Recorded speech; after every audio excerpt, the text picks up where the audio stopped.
3682 টাকা পাকিস্তানি ড্রেস। বাজারে সেটা কত বিক্রি হচ্ছে? বাজারে সেটি 15,000 টাকারও প্লাস বিক্রি হচ্ছে।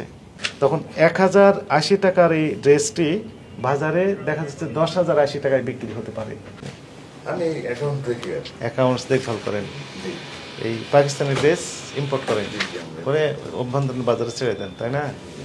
ক্যাশ মেমো দেন? হ্যাঁ, না ক্যাশ মেমো বলতে আমাদের তো দেখি বের করেন, ক্যাশ মেমোগুলো বের করেন। প্রথমে দেখান হচ্ছে এই যাদেরকে আপনার সাপ্লায়ার যাদেরকে দেন কি ধরনের ক্যাশ মেমো দেন আমরা 6.3 বের করুন, বের করুন, এটা দেখান, এটা দেন। এটা কয় তারিখের? এটা 1/3/25। কয়টা ক্যাটাগরি আপনি বিক্রি করেন? আমার হলো প্রিমিয়াম, সুপার, তারপর এটার নাম কি? এটা মিডিয়াম। কি এটা? এটা 3 পিসেস লেডিস ড্রেস। 3 পিস বিক্রি করেছেন এবং প্রতিটার দাম কত নিয়েছেন? 1524 টাকা 78 পয়সা। 1524 টাকা 78 পয়সা নিয়েছেন আপনি, তাই না? প্রথমটা এটার দাম কত? 3682 টাকা। জি জি জি। পরেরটা হচ্ছে 2453 টাকা। জি। পরেরটা হচ্ছে 1524 টাকা। এটা হচ্ছে কত লিখেছেন? 1260 টাকা, তাই না? জি। 1260 টাকা ড্রেস বিক্রি করলেন। আচ্ছা, এই প্রাইসে আপনি বিক্রি করেছেন? জি জি। কার কাছে বিক্রি করছেন এটা? দেখেন এমএনএইচ। উনি তাহলে কত রেটে বিক্রি করবেন? এটা ওনার ব্যাপার, এটা তো আমি সিলেক্ট করে দিব না। আপনার সিলেক্ট করে দেওয়ার কথা ছিল। ওই যে ইম্পোর্টার হিসেবে আপনার রেসপন্সিবিলিটি হচ্ছে to fix the price of the product. যে কোনো প্রোডাক্ট আপনি যখন বিদেশ থেকে নিয়ে আসবেন তখন ইম্পোর্টার হিসেবে, যেহেতু আপনি সাপ্লায়ারও, আপনার দায়িত্ব হচ্ছে ডিক্লারেশন দেওয়া নিজেকে যে আমি, আমার নাম অমুক, আপনার নাম কি যেমন বলেছেন এখানে আজাদ কমিউনিকেশনস, এবং আপনার স্পেসিফিক অ্যাড্রেস লিখে দিতে হবে এখানে একটা ট্যাগে। আপনার নাম থাকবে প্রতিষ্ঠানের এবং আপনার একদম হোল্ডিং নাম্বার সহ ঠিকানা থাকবে। এরপরে আপনি ওখানে লিখে দেবেন এমআরপি কত হবে, ম্যাক্সিমাম রিটেল প্রাইস কত হবে এই প্রোডাক্টের, সেটি আপনাকে ডিক্লারেশন দিতে হবে। এই এমআরপি নির্ধারণের ক্ষেত্রে আপনি হিসাব করবেন যে আপনার কস্টিং কত পড়েছে, আপনি কি পরিমাণ লাভ চান, এইটা হিসাব করেই আপনাকে ওখানে ফিক্সড প্রাইস করে দিতে হবে। কেউ এর বাইরে যেতে পারবে না। যদি যায় আপনার পরে, আপনার দায়িত্ব না, তখন দায়িত্ব হচ্ছে তাদের উপর বর্তাবে। এখন আপনি যখন মনে করেন ফিক্সড প্রাইস করে দিলেন না, তখন 1080 টাকার এই ড্রেসটি বাজারে দেখা যাচ্ছে 10,080 টাকায় বিক্রি হতে পারে বা আরও বেশি দামে বিক্রি হবে। এই জন্য আপনার দায়িত্ব হচ্ছে এটি ফিক্সড করে দেওয়া, যেন কেউ আনলিমিটেড লাভ করতে না পারে। তাহলে আপনি ভুল করেছেন। হ্যাঁ, সেটা অবশ্যই। যদি এরকম হয়ে থাকে অবশ্যই আমি এটা ভুল হয়েছে, কনফিউজ করতেছি আমি। আমাদের কাছে আরো কিছু এভিডেন্স আছে। আপনার এই প্রতিষ্ঠানের নামটা মনে হয় আগে ছিল হচ্ছে এম বাজার ছিল না, এম বাজার এটা আমাদের একটা এমনি ছোট একটা রিটেল পার্ট ছিল, এটা ওইরকম, এটা এখন ক্লোজ করে দিয়েছি আমরা। ক্লোজ করে দিয়েছেন, কিন্তু যখন এম বাজার ছিল তখন কিছু অপরাধ আপনারা করেছেন। কিরকম? সেটি হচ্ছে যে ক্যাশ মেমোতে কোনো নাম ঠিকানা কোনো তথ্যই দেননি আপনি, আপনার প্রতিষ্ঠানের ব্ল্যাঙ্ক ভাউচার দিয়েছেন। না, ওটা আমার কাছে আছে, আমি ক্যাশ মেমো নিয়ে আসছি অনেকগুলো। যেমন এক্সাম্পল বলি, এই যে ভদ্রলোক সারাজ কালেকশন, জি জি। চেনেন এনাকে? এনাকে আপনি এখনো সাপ্লাই দেন। আচ্ছা, হ্যাঁ। এনার ঠিকানা এক জায়গায়, সেটি হচ্ছে ওই যে ইস্টার্ন মল্লিকা। ইস্টার্ন মল্লিকা। উনি যে লিখিত স্টেটমেন্ট দিয়েছেন, আচ্ছা। আপনার কাছে এই ড্রেসগুলো কেনেন, আপনি কোনো ক্যাশ মেমো দেন না। এই যে আপনার এখানে কোনো নাম ঠিকানা কিচ্ছু, আপনার নাম এম বাজার না, আপনার নাম এই যে নতুন নাম দিয়েছেন, যেটি কি নাম দিয়েছেন? আজাদ কমিউনিকেশন। কোনো ইনফরমেশন এখানে নেই। এখানে আমরা যেটি দেখলাম এনার কাছে, সেটি হচ্ছে খুব, রেটটা তো খুব বেশি নয়। এনার কাছে যেটি আমরা দেখলাম কত বলা হয়েছে, 1269 টাকা পাকিস্তানি ড্রেস হোলসেল করেছেন। এখানে সর্বোচ্চ যেটি আমরা দেখলাম 3682 টাকা, 3682 টাকা পাকিস্তানি ড্রেস। বাজারে সেটা কত বিক্রি হচ্ছে? বাজারে সেটি 15,000 টাকারও প্লাস বিক্রি হচ্ছে। এনার কারণে ইনি যদি এমআরপি ফিক্স করে দিচ্ছেন না। আর আপনি যেটা বললেন যে এটা আপনার প্রিমিয়াম ড্রেস, এটা হচ্ছে 2565 টাকা। সুপার সুপার মানে সবচেয়ে ভালোটা। এখানে আবার দেখলাম 1260 টাকা।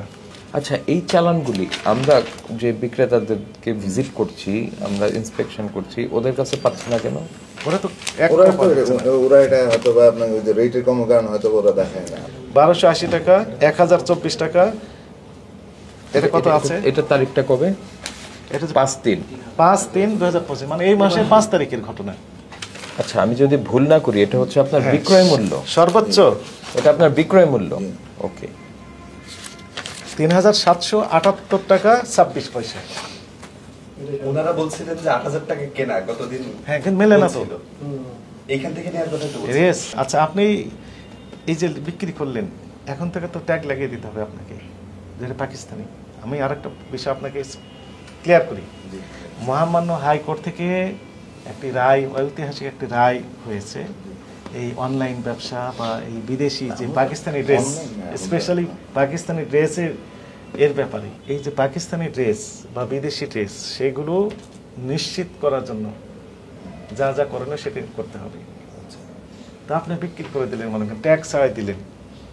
আপনি জানেন যে পাকিস্তানি ড্রেস আপনি বিক্রি করলেন, ইম্পোর্টার, ঠিক আছে, এই ড্রেসের মাস্টার কপি আবার বিক্রি হয়ে যাচ্ছে, কিন্তু ওই যে আপনি ট্যাগ লাগিয়ে দিচ্ছেন না, আপনি তো ডিক্লারেশন দিচ্ছেন না যেটি পাকিস্তানি ড্রেস। এই কারণেই মূলত ওনারা সেই সুযোগটা নিচ্ছেন। আপনি যখন ডিক্লারেশন দিবেন যেটা পাকিস্তানি ড্রেস, আমি ইম্পোর্টার, আমার নাম এই, আমার ঠিকানা এই জায়গায়, আমার কন্ট্যাক্ট নাম্বার এই, আর এমআরপি এত টাকা হবে, তাহলে ওনারা চাইলে আর এই মাস্টার কপি আর বিক্রি করতে পারবেন না ওই বাজারে।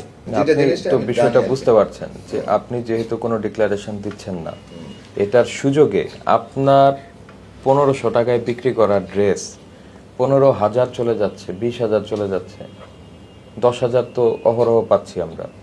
তো এটা তো আসলে অরাজকতা কিনা, ভোক্তারা ক্ষতিগ্রস্ত হচ্ছে কিনা? ভোক্তারা কমপ্লেইন করে কিনা বা ভোক্তারা নিচ্ছে কেন, এটাও তো ব্যাপকভাবে দেখার বিষয়। ক্ষতিগ্রস্ত হচ্ছে। ভোক্তারা কমপ্লেন করে বলেই তো আমাদের এখানে আসা। জি, জি। আপনি তো ডিক্লারেশন দেননি, আপনি তো কারসাজি করছেন, আপনি তো তাকে ব্যবসার সুযোগ দিচ্ছেন। এই কারণে তো ভোক্তারা তো অপশন নাই, সে তো বুঝতে পারছে না। তখন আমাদের কাছে জানায় যে এই পাকিস্তানি ড্রেস আমরা দেখতে পাচ্ছি যে পাকিস্তানে এইরকম দাম আর বাংলাদেশে এসে এত বেশি দাম, এটার প্রবলেমটা কোথায়? 1080 টাকার ড্রেস খুচরা পর্যায়ে একদম গ্রাহক কত টাকায় পাওয়া উচিত? 2 হাত যদি বদল হয় আপনার পরে, না এটার পর মিনিমাম তো 15-20% তো তার প্রফিট। আচ্ছা 20% যদি লাভ থাকে তাহলে কত টাকা হতে পারে? 1080 টাকার ড্রেস 15 টাকা হয়। সর্বোচ্চ 1500 টাকা হতে পারে, সর্বোচ্চ 1500 টাকা যদি হয় তাহলে 50% লাভ হয়ে যাচ্ছে। কিন্তু 1500 টাকা কোনো ড্রেস পাওয়া যাচ্ছে কিনা আপনি দেখেছেন মার্কেটে জাস্টিফাই করে?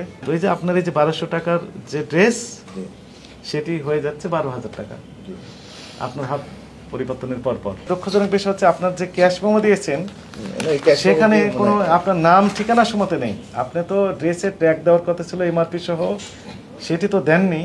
আপনার যে ক্যাশ মেমোগুলো দিয়েছেন সেখানে আপনার নাম, প্রতিষ্ঠানের নাম, ঠিকানা, কন্ট্যাক্ট নাম্বার কোনো তথ্যই দেওয়া নেই। এখন আপনার কাছে আমাদের যে ফাইন্ডিংস সেটি হচ্ছে আপনি যেহেতু ইম্পোর্টার হিসেবে আপনার দায়িত্ব পালন করছেন না যথাযথ। পাকিস্তানি ড্রেস উল্লেখ করে দিবেন, তাই না? ড্রেসের নাম উল্লেখ করবেন এবং এমআরপি কত সেটাও লিখে দিবেন। ড্রেসের সঙ্গে তো ক্যাটালগ থাকছেই, আপনি ওখানেই করে দিতে পারবেন। সেক্ষেত্রে আমাদের ভোক্তাদের স্বার্থটা সংরক্ষণ করা আমাদের জন্য সহজ হবে, ভোক্তারা প্রতারিত হবে না। আপনি যেহেতু এগুলো করেননি এবং একই সাথে 2 রকম ক্যাশ মেমো পাওয়া গেল, একটাতে একটা কম দাম দেখলাম আর একটাতে বেশি দাম, সেখানে আপনার নাম ঠিকানাও উল্লেখ নেই, এগুলো করতে পারবেন না। তাহলে আমাদের ডিক্লারেশন আপনার অপরাধ হয়েছে কিনা? আমার অপরাধ যেটা আমি ডিক্লারেশন দেইনি। হ্যাঁ, এবং ঠিকানা দেননি আপনার ক্যাশ মেমোতে। আপনাকে এই অপরাধে 1 লক্ষ টাকা জরিমানা আরোপ করা হলো। একই সাথে এই যে আপনি বলছেন যে ক্যাশ মেমোগুলো আপনার নয় বা আপনার কিনা আপনি নিশ্চিত হচ্ছেন না, এটা তদন্ত কাজে সহযোগিতা করতে হবে।